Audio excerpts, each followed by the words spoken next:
I'm Billy of the Fuji Guys, here to give you an unboxing of the Fujifilm FinePix S1 camera.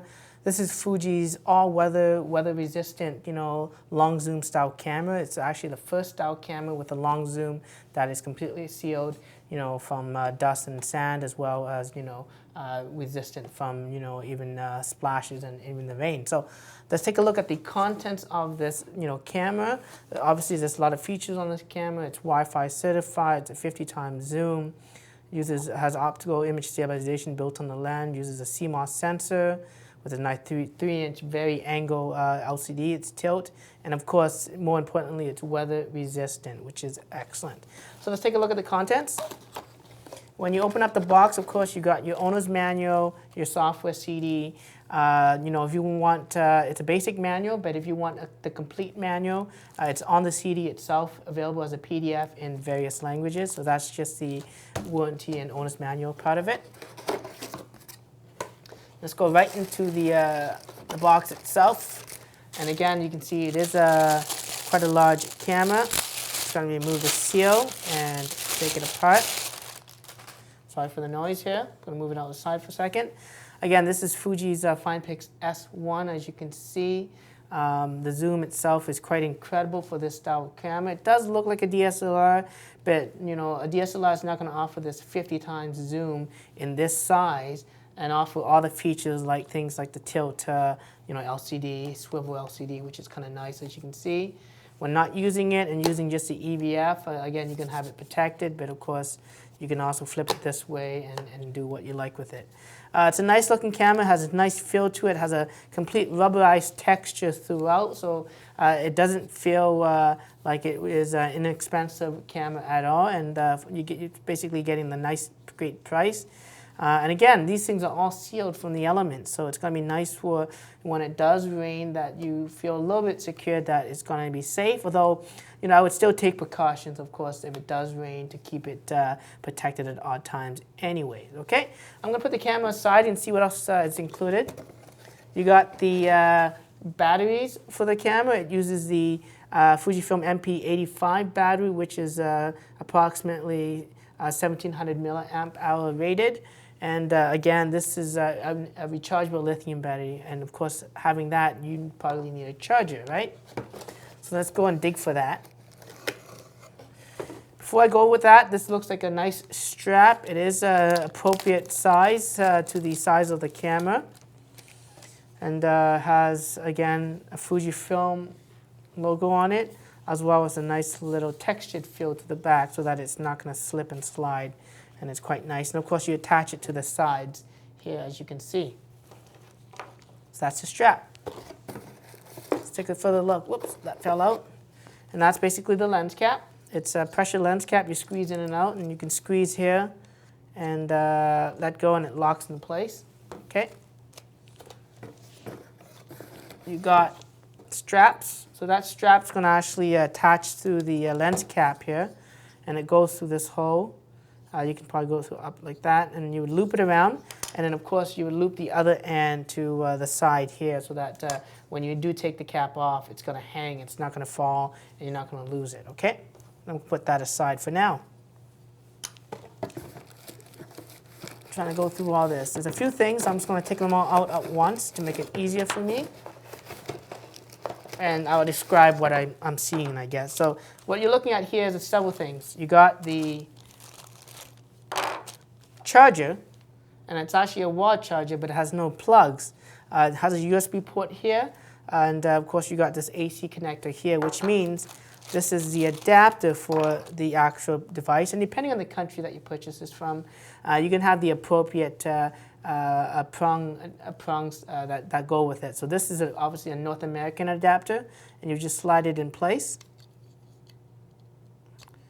If it's easier than I just said there.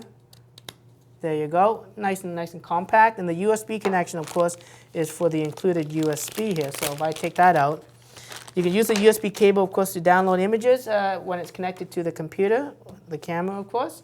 It uses, looks like a micro USB connector, which means that if you have a cell phone laying around, you can use the same cable. Okay, So you want to connect this to the USB port in the right direction, of course. It only goes one way. That plugs into the wall, and this will plug into, of course, the ports once I find those on this camera. So it's on the side here. It says USB. Nice thick rubber piece. And from there, I can actually plug it into the side, and this is going to allow me to charge the camera's battery, which also means I can take this USB cable, plug it to the computer, and it will also charge the camera too. So that's a nice benefit. I'm just going to put that aside for now, put everything back in. Let's take a look at the batteries and insert it into the camera. You're going to open up the battery cover down here. It flips open. Again, nice rubber piece here to seal the camera, really. You got the batteries. You want to line up this orange stripe to the tab there on the camera, and you want the contacts to be going in to the camera. So you want to have it like that. So you click in place. If you want to pop the batteries out, you just, again, it doesn't come out unless you slide the tab over, and it pops open. Okay. Another thing to think about, of course, is a memory card. The camera does not include a memory card, so you do have to pick one up. I highly recommend, because this camera offers full HD video, pick up a fast card, a Class 6 rated card or faster, and highly recommend at least an 8 gigabyte capacity, if not higher. Typically, you should be picking up a 32 gigabyte Class 10 card for this camera. That would be the most ideal, of course. But it does support SDXC cards up to 64 gigabytes if you wanted to. So let's insert the memory card. You can see there's actually a little icon here telling you the way you should do it. So it should be in this direction. And I'm going to insert it inwards, and should click in place. Pushing it inwards again obviously will allow me to eject the memory card. Okay, so I'm going to close this and lock that up. Now the camera is sealed. You want to make sure, because you're taking this outside, maybe in dust, rain, make sure that there's no particles here. That could be, reducing the seal strength on this camera. So again, if you have a piece of hair, big piece, and you close it, it's gonna be an issue, right? So you want to make sure that it's nice and clean from debris. So once you got it on, you want to turn on the camera with the on and off switch. Lens extends a little bit, and the screen comes up telling you what the language selection should be at. You can select whichever language you want. I'm going to do English, and there you go. I'm ready to go with this camera. On the dial of the camera, you have different shooting modes. You got program auto, you got shutter, aperture priority, full manual controls, panoramic modes. There's various scene modes.